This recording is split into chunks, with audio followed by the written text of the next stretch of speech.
Hello everyone, this is teacher Aline speaking and we're here for one more class and this time we're gonna learn the simple present. So just like the name says, simple present is very simple. Então o presente simples, né, como é traduzido na língua portuguesa, é muito simples como diz o próprio nome. E ele basicamente representa esses dois tópicos aqui. Quando falamos em simple present, ele representa number one, a fact, and number two, a routine. Então, primeiramente, o que é um fato? Um fato é algo que é uma verdade.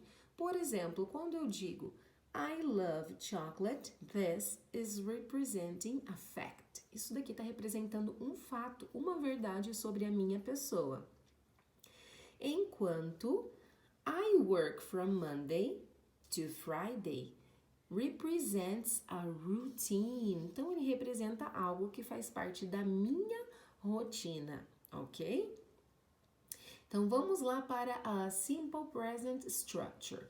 Primeiramente, eu preciso comentar com vocês que eu separei aqui em dois grupos. Então, eu separei o grupo do I, you, we and they do grupo do he, she and it, porque vocês já sabem que quando nós falamos em simple present, existem aí algumas diferenças no que diz respeito ao substantivo, aos pronomes aí pessoais, ok? Então, o primeiro grupo aqui. Como é que eu utilizo a estrutura da afirmativa? Então, a estrutura da afirmativa, que é praticamente a mesma para inglês e português. Então, a estrutura é a seguinte. Ela é composta de um subject, que é o sujeito, né, quem pratica a ação, the verb and a complement, e um complemento. Então, coloquei algumas frases aqui para exemplificar para vocês. Como I love candy, né, eu amo doce. You work at the mall, você trabalha no shopping. We go to bed at 11 p.m. Nós vamos dormir, nós vamos para a cama às 11 da noite. And they play soccer. Eles jogam futebol. Então, como vocês podem ver nas frases de estrutura afirmativa, os verbos são conjugados na forma base, ou seja, não existe nenhum tipo de alteração. Muito simples. Para formar a negativa, nós temos duas opções. Podemos utilizar do not, que é a forma mais formal, or don't, que é a maneira mais informal. Porém, ambas estão corretas. Então, para eu colocar na negativa as frases que nós vimos agorinha, eu simplesmente acrescento do not ou don't. E o verbo também permanece na forma base. Então, I love candy. Qual é a negativa? I don't love candy. You work at the mall. Negativa. You don't work at the mall. We go to bed at 11 p.m. We don't go to bed at 11 p.m. They play soccer. They don't play soccer. Viram como é simples?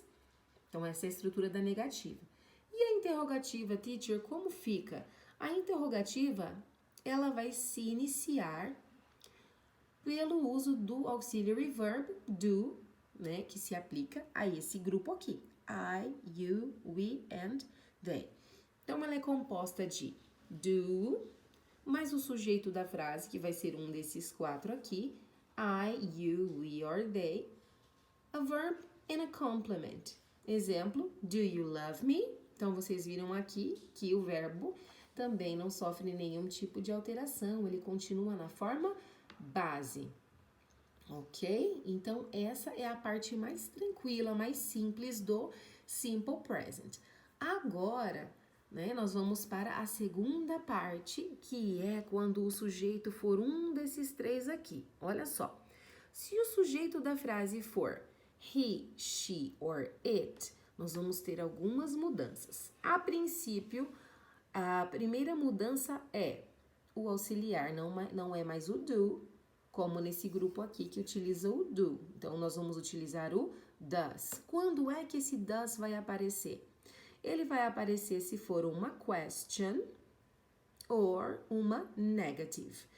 E para formas afirmativas? Olha o que acontece.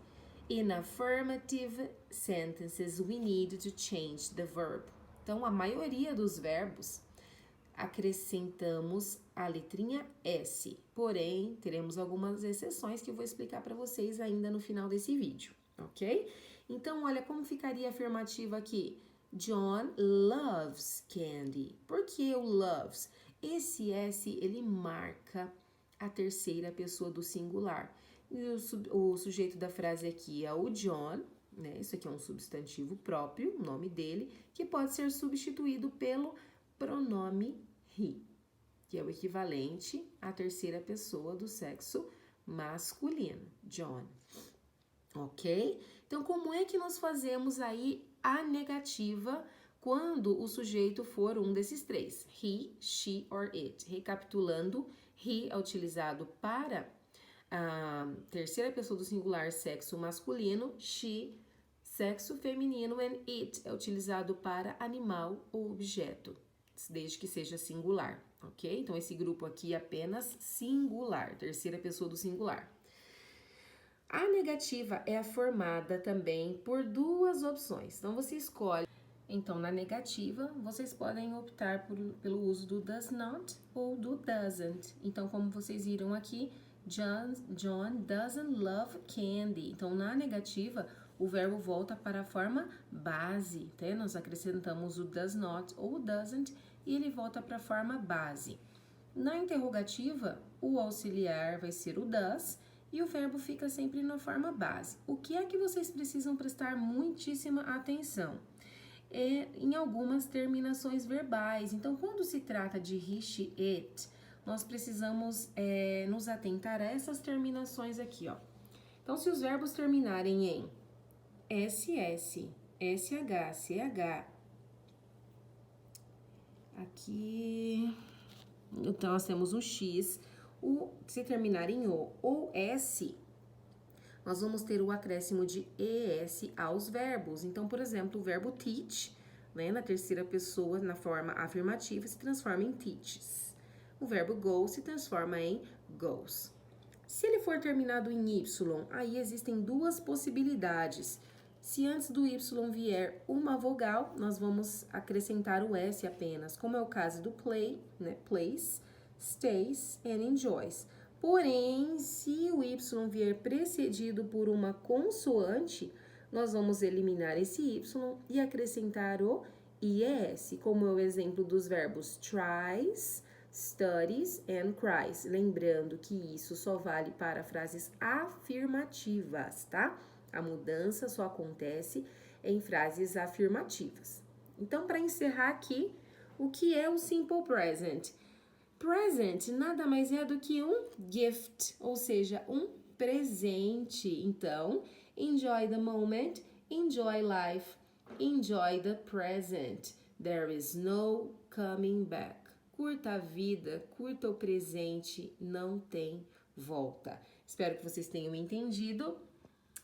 Hope you understood. See you on the next video. Bye bye.